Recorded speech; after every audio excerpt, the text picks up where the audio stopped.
اهلا وسهلا بيكم اعزائي مشاهدين ومتابعين قناة يوم الخلاص. اتعجب كثيرا واقف كثيرا امام هذا الامر. هل توجد خصومة وثأر بين وزارة التضامن والطفل شنودة؟ لا اجد سببا مقنعا لتغيير الاسم للطفل نهائيا. ولد شنودة ومن المفترض ان يظل بنفس الاسم حتى لو تغير اسم الاب الاعتباري كما يطلق عليه تقريبيا. الوزارة مصرة تثبت للطفل أنه لقيط ومجهول النسب. رسميا الطفل شنودة أصبح اسمه يوسف سمير زكريا إبراهيم، والأم باسم سامية. خرجت اليوم شهادة ميلاد جديدة للطفل شنودة بعد عودته باسم يوسف سمير زكريا إبراهيم، والأم سامية مسيحي الديانة. ولكن المستشار أحمد عبده ماهر قال: لا أحد يمكنه أن يلوي ذراع الحكومة، فالحكومة تزأر زئير الأسد وتصيح بأنها قامت باستخراج شهادة ميلاد للطفل شنودة بالعناد مع كل مواطن لا ينصاع لقراراتها. فقد حررت بالأمس شهادة ميلاد للطفل شنودة باسم يوسف سمير زكريا إبراهيم. وأنا أرى بأن هذا التصرف من نتاج إسهاب البعض في الشكر لكل موظفي عمومي مهما كان مخطئا. ولعل البعض يأخذ درسا وعبرة ويعلم أسباب انسحابي من احتفالات تسليم الطفل شنودة، لأنه التسليم مشروط بصورة تحمل بطش القوي على الضعيف. لكن للأسف لا أحد ينظر للمستقبل المظلم الذي سيصيب الطفل بالكآبة حين يبلغ ويعلم بأن فاروق وآمال ليس أبوه وأمه، وإنه مجرد طفل لقيط غير معلوم النسب يعيش ليؤنس وحشة رجل وامرأة لم ينجبا، علما بأن هذه الشهادة بتلك الصورة تخالف قانون الطفل. لذلك أتصور بأننا سنرفع قضية ضد السيد وزير الداخلية بصفته إن استمر الأمر هكذا، لكن بعد فترة ليست بطويلة. وانفردت الأهرام الكندي بنشر الاسم الجديد للطفل شنودة داخل شهادة الميلاد، وهو يوسف سمير زكريا إبراهيم، والأم سامية مسيح الديانة. وموجد غضب وتعليقات كثيرة انتشرت داخل الجروبات والصفحات المسيحية، أبرزها إعادة نشر كلمات المستشار أحمد عبده ماهر عضو من فريق الدفاع عن الطفل شنودة. فبمجرد نشر الاسم الجديد للطفل شنودة وهو يوسف سمير زكريا إبراهيم، قام عدد ليس بالقليل من النشطاء الأقباط بإعادة نشر التويتة الخاصة بالمستشار أحمد عبده ماهر، والتي أعلن من خلالها انسحابه من هيئة الدفاع بعد تسليم الطفل شنودة، وقال: لا أستطيع المشاركة في خداع الشعب بنصر زائف. وتقوم الأهرام الكندي بإعادة نشر التويتة الخاصة بالمستشار أحمد عبده ماهر من جديد، وقال: أعلن اليوم انسحابي من فريق الدفاع عن الطفل شنودة، واحتجاجي على قرار تسليم الطفل للسيدة آمال بالطريقة التي سيتم تسلمها لها، واحتجاجي على أفراح انفراج ثقب صغير في مشكلة الطفل شنودة. فأنا أكبر وأذكى من أن تتلاعب بي الأجهزة الأمنية بإلقاء فتات صغير في مشكلة الطفل شنودة لا تسمن ولا تغني من جوع الحلول الموضوعية. وأعرف بأن شعبنا الطيب قد التقط الطعم بفرح ونهم شديدين، لكني لا أستطيع المشاركة في خداع الشعب بنصر زائف أو منقوص. وأعرف بأن ذلك الشعب الطيب سينفض عن مؤازرتي، لكن حسبي الله فإليه يرجع الأمر كله. وسأقوم بإعلان الأسباب التفصيلية والموضوعية لذلك الانسحاب والاحتجاج. مستشار أحمد عبده ماهر هو محامي بالنقد وباحث مسلم. نشكر الله لأنه صالح وأن إلى الأبد رحمته، ولكن بنظام الأسرة البديلة لم يكن هذا ما نتمناه، أن يعاد تسميته باسم رباعي اعتباري مسيحي، ولكنه المتاح حاليا للأسف في ظل القوانين والدساتير التي تحتاج إلى التغيير والتنقيح لتحقيق المساواة والمواطنة. أعود وأكرر، قوانين التبني التي تعتبر الطفل مسلما بالفطرة هي قوانين تخص الشريعة الإسلامية، ولا يجب أن يحكم للمسيحيين بشريعة غير شريعتهم، ولا يجب أن تكون لأي بلد صفة دينية، لأن البلاد هي شخص اعتباري لا دين لها، ووضحت هذا سابقا. عموما نقبل على مضض نص العمى ولا العمى كله، ونصلي أن نصل يوما للارتقاء والمساواة بين الناس. ليس بالإمكان أفضل مما كان حاليا. مبروك عودة الطفل شنودة لحضن آمال وفاروق، ولو بهذه الطريقة. نصلي لأجلهم ليعينهم الله على تحمل تلك المسؤولية الكبيرة بشفاعة أم النور الأم الحنون. تعليقات أخرى اتهمت فريق الدفاع بأنهم تركوا الأب والأم بالتبني فريسة سهلة للجنة مسؤولة عن تسليم الطفل شنودة، وأنهم السبب وراء إلغاء اسم شنودة بشكل كامل، حيث نشر تعليقا على أحد المجموعات القبطية قائلا: للأسف الشديد أن العم فاروق فوزي وآمال ميخائيل ليسوا متعلمين كافيا لكي يقرأوا الورقة الخاصة بتسليم الطفل، بجانب أن فرحتهم بعودة الطفل شنودة لهم جعلتهم لا يستطيعون التفكير في أي شيء إلا في انتظار حضنهم للطفل الغائب.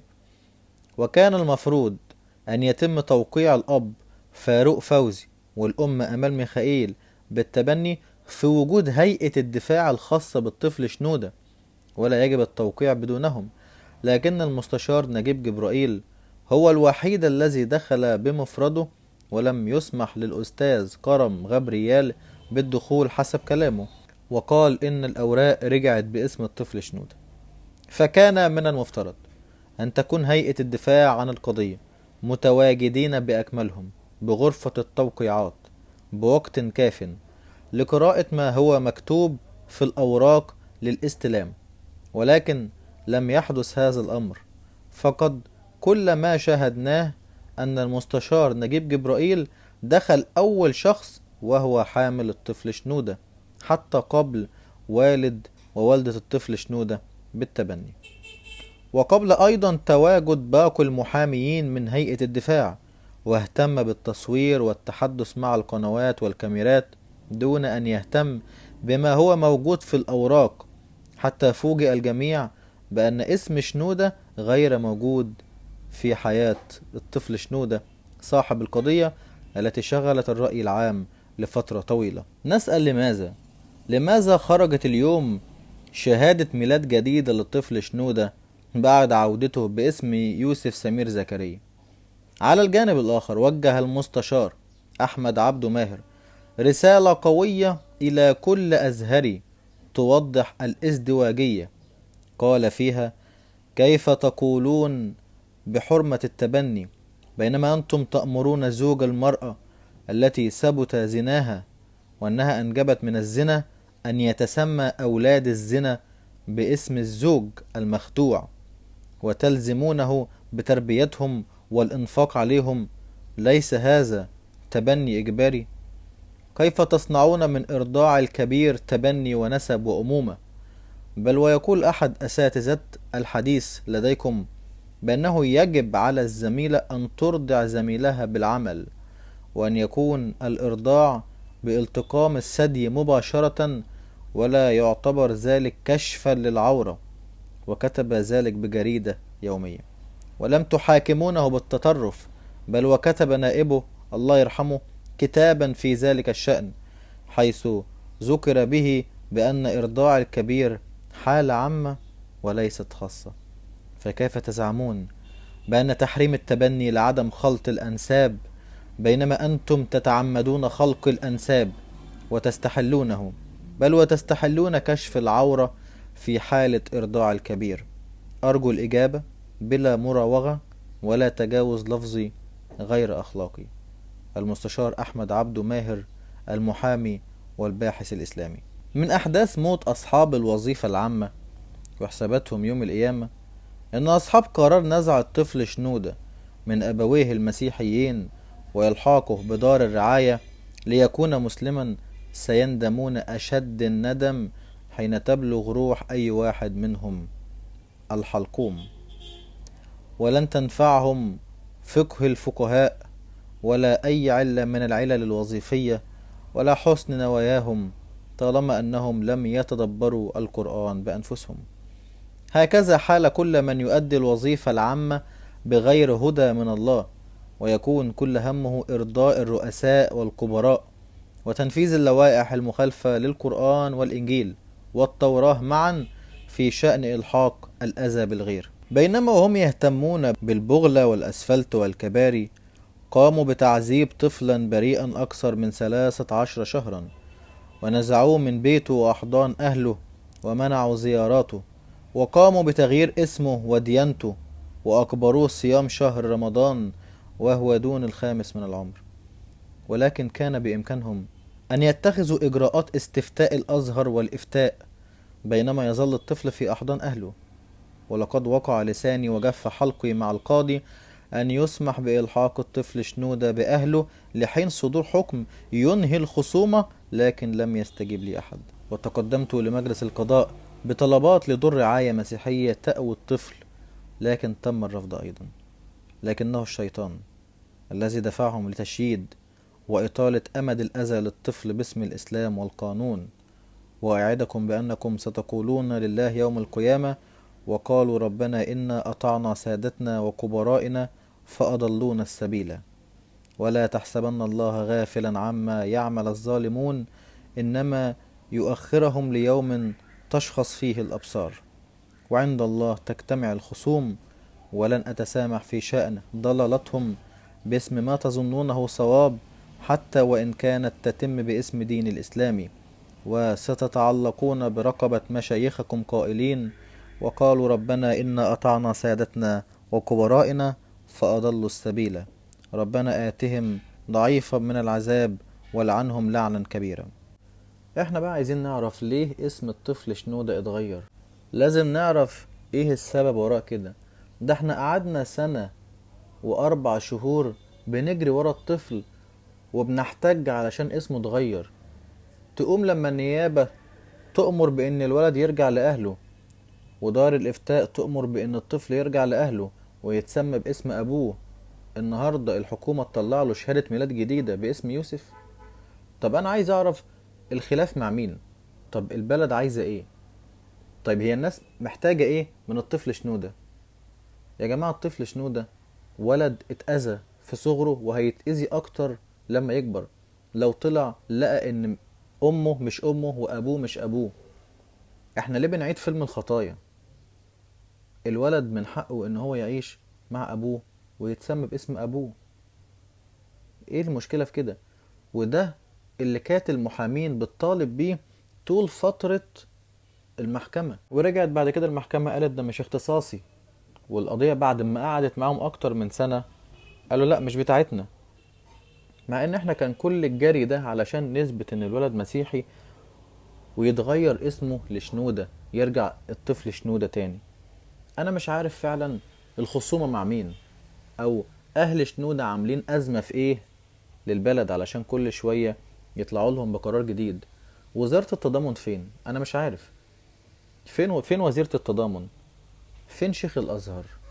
فين رئيس الوزراء؟ فين وزير الداخلية من اللي بيحصل؟ الناس دي فين في الموضوع؟ طفل وقضية تشغل الرأي العام لمدة 1 و4 شهور، دي حاجة مخزية. حاجة تعرفنا ان احنا لا عندنا قانون ولا عندنا انصاف ولا عندنا عدل ولا عندنا حد بيفهم ولا عندنا حاجة خالص. احنا ما عندناش حاجة. لما قضية تقعد قدام محكمة سنة وشهرين وفي الآخر المحكمة تحكم بأن هي ده مش اختصاصها، دي ما بتحصلش في الدول اللي لسه بتقول يا هادي. يعني ما بتحصلش في دولة بحجم مصر. ايه ده؟ دي لما تحصل ده معناه ان في كارثة. لازم يا جماعة نقف مع بعض تاني ونرجع الطفل شنودة لاسمه الأصلي شنودة، مش يوسف. ولازم نرفع قواضي تاني ونعيد تاني مشكلة شنودة. بدل ما كان نرجع الولد لأمه، لا النهاردة هنعمل مشكلة تاني ونرفع قواضي تاني علشان نرجع شنودة لاسمه. تابعونا لأن الفترة الجاية فيها فيديوهات كتير جدا وفيها أحداث كتير جدا، وهنتابعكم بأي تغيير أو أي تحديث يحصل في قصة الطفل شنودة. محتاجين صلواتكم ومحتاجين دعمكم. وبكده نكون وصلنا لنهاية الفيديو بتاعنا. ما تنسوش تعملوا سبسكرايب للقناة وتفعلوا زر الجرس علشان يوصلكم كل فيديوهاتنا الجديدة.